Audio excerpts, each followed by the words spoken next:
Hello, I'm Riley Carlson. It's 22 GMT, and you're watching Al Jazeera's extensive coverage of the war between the U.S., Israel, and Iran, live from Doha. Here are the latest developments. For 40 years, we're protecting you, and you don't want to get involved in something that is very minor? Frustrated over lack of progress on an armada to reopen the Strait of Hormuz, U.S. President Donald Trump scolds allies and urges others to do more. U.S. allies in Europe and Asia reject Trump's demands to send warships to the strait and be drawn into the conflict. U.S. and Israeli forces continue to pound parts of Iran, hitting major cities, including the capital, Tehran. In Lebanon, Israel begins its ground offensive in the south. The conflict with Hezbollah has already killed at least 850 people and displaced more than 1 million. And Baghdad's renowned Al Rashid Hotel comes under a drone attack.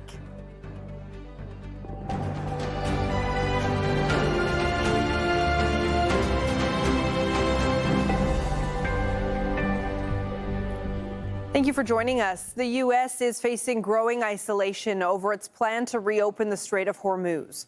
Iran effectively blocked the key shipping route after the U.S. and Israel attacked it on February 28th. 1/5 of the world's crude oil and liquefied natural gas normally pass through that channel. President Donald Trump has now called on countries to send warships and minesweepers to ensure that the tankers can transit safely. But he's been frustrated at the lack of support. We have 45,000 troops in Japan. We have 45,000 troops in South Korea. We have 45,000, 50,000 troops in Germany. We defend all these countries. And then, do you have any minesweepers? And they say, well, would it be possible for us not to get involved? We spend trillions and trillions of dollars on NATO to defend other countries. And I always said, but if it ever comes time to defend us, they're not going to be there. Iran's foreign minister insists that the Strait of Hormuz will remain closed for an plays a key role in safeguarding the freedom of navigation. There was, in our discussions, a clear wish to strengthen this operation, but for the time being, there was no appetite in changing the mandate of the Operation Aspides for now. Der NATO. It was therefore clear at the moment that this war is not a matter for NATO. Secretary-General Mark Rutte has already emphasized this. I wish to expressly endorse that view. Nor did the United States of America and Israel consult us prior to this war. As for Iran, there has never been a joint decision on whether to take action. That is why the question of how Germany might contribute militarily does not arise. We will not be doing so. Iran's foreign minister insists that the Strait of Hormuz will remain closed for enemies, including Washington and its allies. Disruption of the vital shipping route has wreaked havoc on energy markets. On the first day, they carried out a massive wave of attacks and demanded unconditional surrender. And now, after roughly 15 days since the war began, they are turning to others for help regarding the security of the Strait of Hormuz, to those whom until yesterday they considered enemies. Of course, from our perspective, it's open. It's only closed to our enemies, to those who carried out unjust aggression against our country and to their allies. On the ground in Iran, the unrelenting U.S. and Israeli attacks continue. These were the scenes in Tehran, where emergency crews scrambled to rescue people trapped under the rubble. Airstrikes hit once again in several parts of the city. The Iranian Red Crescent says at least one of those strikes destroyed a residential area.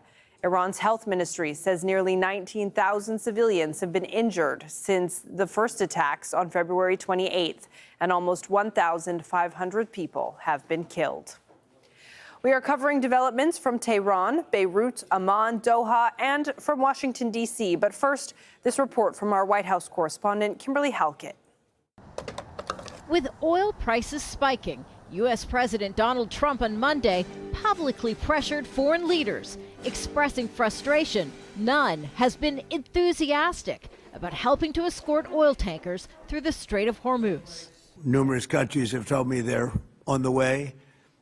Some are very enthusiastic about it, and some aren't. Some are countries that we've helped for many, many years. We've protected them. Trump argues countries like Japan and China, who rely on most of their oil traveling through the strait, have an obligation to help secure it after it was effectively shut down by Iran. Since the U.S. and Israel launched war on Iran, gas prices have gone up by almost $1 in many U.S. states. That's 30% more than many Americans were paying just a month ago. As U.S. allies balk at sending warships, Trump had this response. Maybe they don't want to be targeted, but I say, wouldn't matter if you're targeted or not, because this is a paper tiger that we're dealing with now. It wasn't a paper tiger 2 weeks ago. Trump told reporters the U.S. military has struck more than 7,000 Iranian targets, destroying Iranian missile and drone manufacturing plants. Asked whether the conflict could end soon and whether he'd be willing to talk to the Iranians. Look, all of their leaders are dead, as far as we know, but they're all dead. We don't know who we're dealing with. The Israeli military has projected strikes on Iran could continue for several more weeks. But Trump insists Israel's not considering using a nuclear weapon should the war escalate. Israel wouldn't do that. Israel would never do that. Donald Trump is expected to continue his pressure campaign on foreign leaders. On Thursday, Japan's prime minister will meet here at the White House with the U.S. president, where it's expected they'll discuss Trump's call to dispatch warships to the Strait of Hormuz. Kimberly Helkett, Al Jazeera, the White House. John Holman joins us now live from Washington, D.C. John, the president is obviously very frustrated that he's not getting the support that he wants from allies to help open up the Strait of Hormuz. Yeah, he is. He signalled out for particular anger, actually, the United Kingdom, saying that it was before it was known as a Rolls-Royce style ally, and now that it isn't so much. He said that it sent or said that it would send aircraft carriers too late. But he's also talked about countries like China, South Korea, especially China. He said, well, they get a lot of their oil through the Strait of Hormuz, so they should, or we would expect perhaps them to help us more in protecting it. One thing that is interesting about this is that the US Secretary of Treasury was actually talking late last week in an interview, and he said that he understood that China-flagged ships were actually still getting through the Strait of Hormuz. That ties into what Iran said about this, that we won't stop all shipping, we'll just stop the shipping that's allied to the United States and Israel. They haven't really said which countries they consider as allies and that they would stop. But definitely this is a moment in which President Trump is frustrated. He's basically said in an address not so long ago, well, we would defend you when you needed it, especially talking to his European allies and NATO partners, but you're not defending us. I think the response from that, especially from his opponents, is this isn't defence, this is an attack that you've launched. This is a war of choice, and we don't necessarily have to get involved in that. But definitely a situation in which the US itself has said that it can't escort ships yet, that it has to wait till it's military able to do that. And obviously President Trump wants to share some of that risk with other countries. And in the meantime, John, that creates more uncertainty for not only the cost of oil, but the markets in general and the cost of goods and livelihoods in America and abroad. What did the president have to say about that? Well, he said what he said all along, actually, that the price of gas is going to come down. He said, one, that he's surprised that it hasn't risen more. And he said that as soon as this conflict is over, then that will come down. But he hasn't actually given a timescale for when the conflict will end. He was coming out in the afternoon and saying that the objective is still to prevent the Iranians from getting nuclear weapons. Quite a lot of military experts have said, well, the only way to do that and get that highly enriched uranium would be some sort of ground force going into Iran, even if it was just in a surgical strike, which is no mean feat. So the costs of it. So one thing is the timescale of the war. Already, just yesterday, Kevin Hassett, who's the director of the U.S. National Economic Council, said that it had been $12 billion so far for the administration. But of course, there are those gas prices for the American public. There's possibly food costs and other costs going forwards. And we're not so far away from the midterm elections this autumn, which President Trump cares about very much. administration, so does his party, the Republicans. There's the other cost of this, the more grave one, that of body bags coming back to the United States. So far, we're at 13 US service members who have been killed. 200, it's been reported that have been injured, although the vast majority of those, about 180, have returned to service. So obviously not gravely wounded. But if this carries on, if there is some sort of ground force, then obviously those numbers will increase. And that's also a cost that ordinary Americans just don't like to see. John Holman live in Washington, D.C. Thank you. Let's go now to Tehran and Ali Hashim, who joins us live. But Iran's message, Ali, they've been doubling down on their message on the Strait of Hormuz to the president, which is it's not closed, it's just closed for you. Well, indeed, this is what the foreign minister said, as we heard from him. And it's the mandate that the supreme leader stated in his first statement when he mentioned the strait directly. And that was a clear order to the military to start their efforts to weaponize the strait. Now, weaponization of the Strait of Hormuz is having a huge impact because Iran doesn't want to give Trump the success of a limited war. They want to create a kind of a leverage for themselves and a liability on Trump, whereas this is becoming, first of all, it's already a regional conflict, and it's turning into an international crisis with prices of oil rising and situation in a kind of another getting out of control. Today also we had reports from the U.S. on possible negotiations or talks, at least, between the Americans and the Iranians. But Foreign Minister Abbas Araghchi tweeted just a few minutes ago refuting these reports and saying that they are meant to cheat oil sellers and the oil market. A message to the President of the United States. The outcome of war cannot be determined by tweets. The result of a war is determined in the field, the very place where you and your forces do not dare to approach, and you can only talk about it in your tweets. It's better to name this war as epic fear instead of epic fury. But Ali, obviously, as all of this diplomatic posturing is happening between Washington and Tehran, the people in Iran are still bearing this intense bombardment. What can you tell us about the strikes that have hit there today? Well, there have been several strikes today. At least in the morning, we saw a huge one in the center of Tehran. There were another couple in the north of the city, also in several cities. In Shiraz, there was a huge airstrike. Also, there are reports of other strikes in several areas around the country. However, now what we know is that the country is dealing with a situation of war in every and each province. Almost 28 out of 31 provinces have been attacked by the United States and Israel. On the other hand, it seems that there is an attempt by the state in Iran to try and normalize the situation, whereas we can see shops opening, we can see life relatively getting back to norm. Very different contrast from what used to be during the 12-day war last year. Ali Hashim, our thanks to you in Tehran. Canada, France, Germany, and the UK have issued a joint statement warning against a major Israeli ground offensive in Lebanon. Israel announced on Monday that it had launched ground operations against Hezbollah in southern Lebanon. It says it's targeting the armed group's key strongholds there. The ground operations were preceded by airstrikes. More than 1 million people in Lebanon have been displaced by Israeli military operations there in the past 2 weeks. Heidi Pett is live for us in Beirut. Heidi, what more can you tell us about this ground offensive?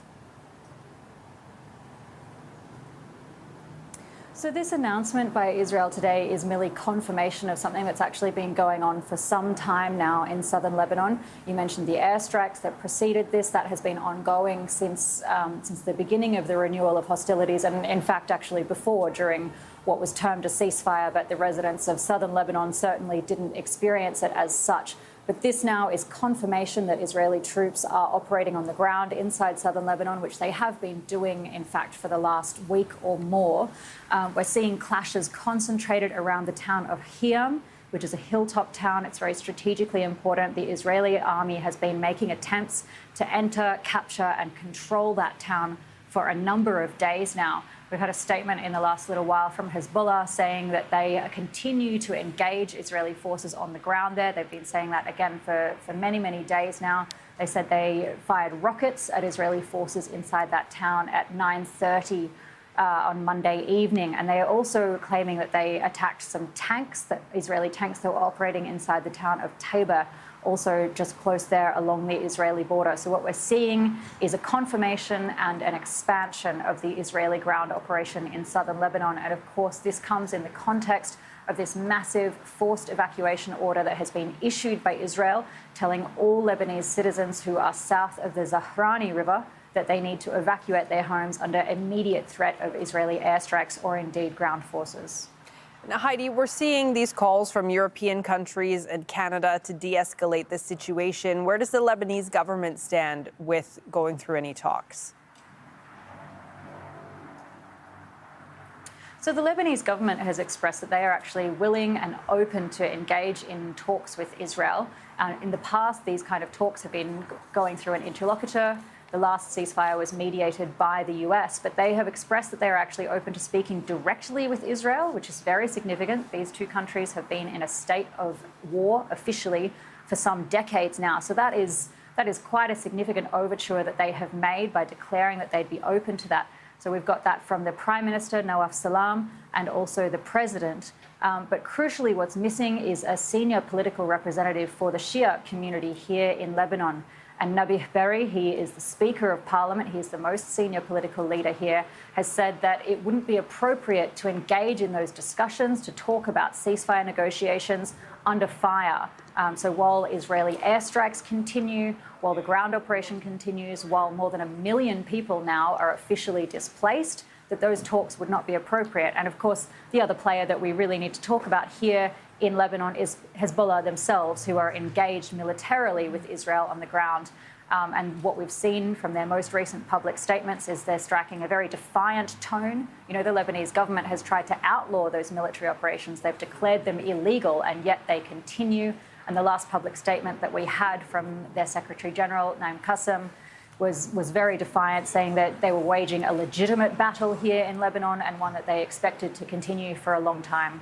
Heidi Pett, live in Beirut. Thank you. Let's go to Rory Challens now, who's in Jordan's capital, Amman. So, Rory, obviously the other side of would-be talks to de-escalate here is the Israeli side. What are they saying about the prospect? Well, we've had really mixed signals from the Israelis in the last few days about any talks between Israel and Lebanon, direct talks. It would be, as Heidi was saying, they're unprecedented for Lebanon to be recognized or to recognize Israel. In the recent days, we have heard the foreign minister saying that there are no plans talks with Lebanon. But then, on the other hand, Benjamin Netanyahu has appointed Ron Dermer, who's one of his top fixers, to head up the Lebanese brief, and there were reports that he had gone across to Saudi Arabia to try and sort of set the groundwork for those talks to take place. And we heard from the French President Emmanuel Macron, who was offering France as a platform, as a host for any direct negotiations, and the French had some proposals that they were putting forward as well. And we can hear what Israel's President Isaac Herzog has said in response to that just now.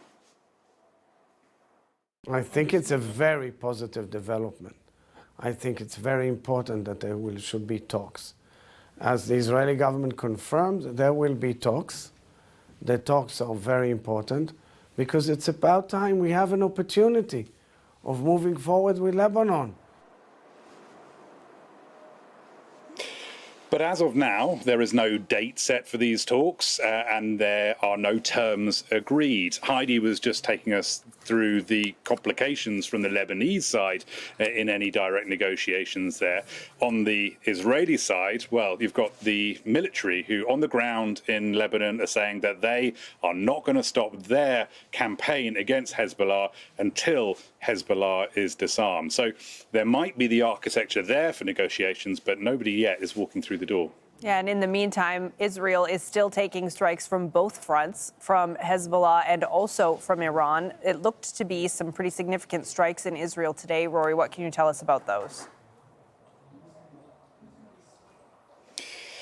Yeah, well, sirens and alerts and running to the shelter. This is the new pattern of life, certainly in many parts of Israel, particularly the north, which is taking 100 rockets per day from Hezbollah. And then, this is compounded in other parts of the country as well by Iran sending over an average of 10 salvos of missiles a day at the moment.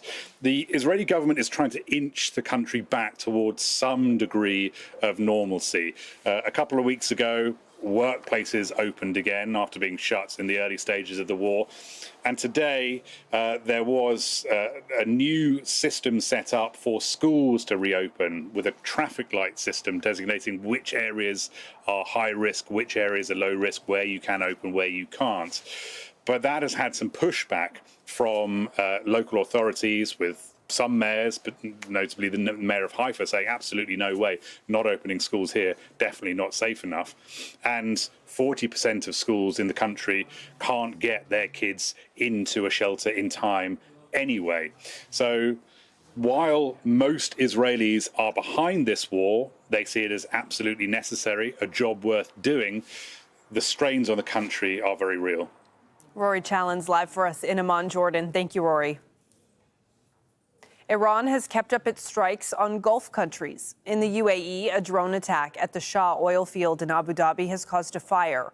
One person was killed in another missile attack, also in Abu Dhabi, earlier on Monday. And a drone incident near Dubai airport set fire to a fuel tank. There have also been 2 rounds of attacks on Doha. Qatar's foreign ministry spokesman says Iran is targeting civilian facilities. So let me make it very clear.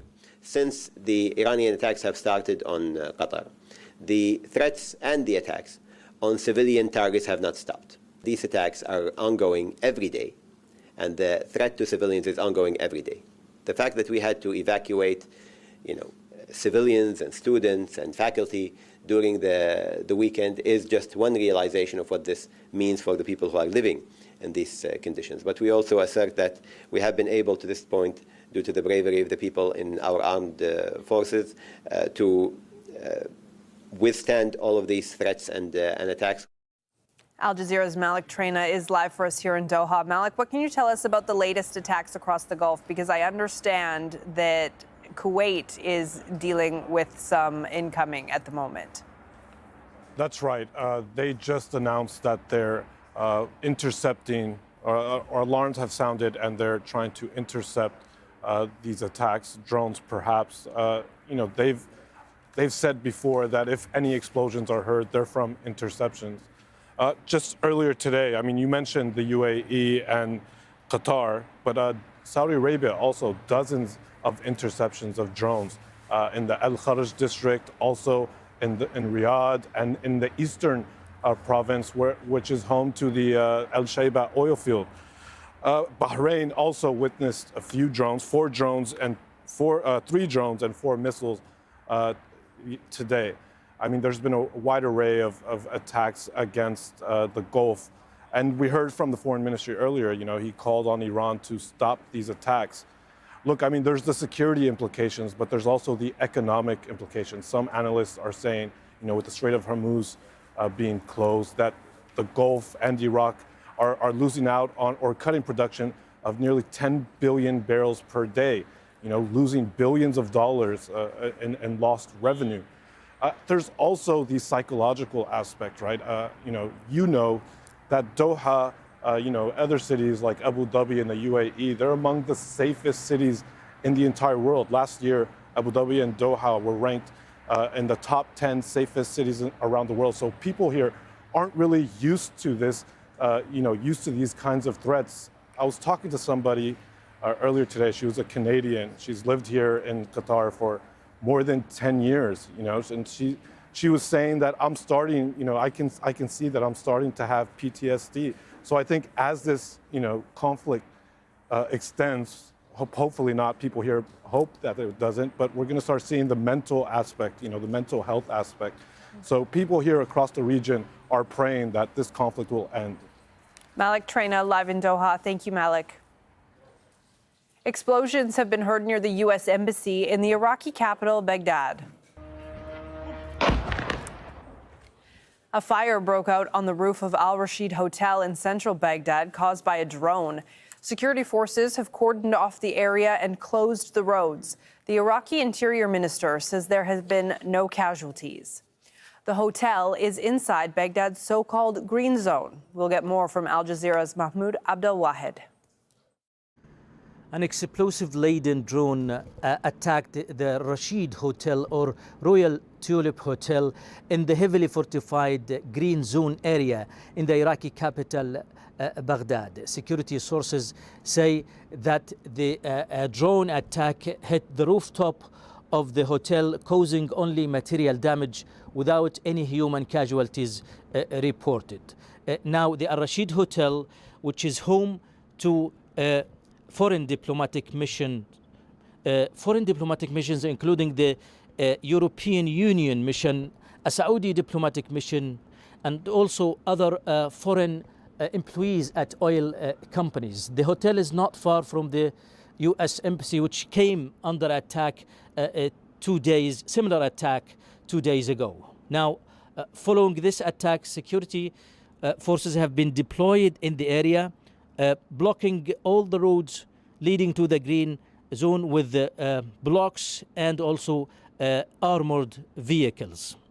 This attack comes after a counterattack believed to be carried out by U.S. and Israeli airstrikes that targeted locations of the popular mobilization units in Al-Qa'im crossing terminal between Iraq and Syria, killing and wounding a number of popular mobilization units military personnel.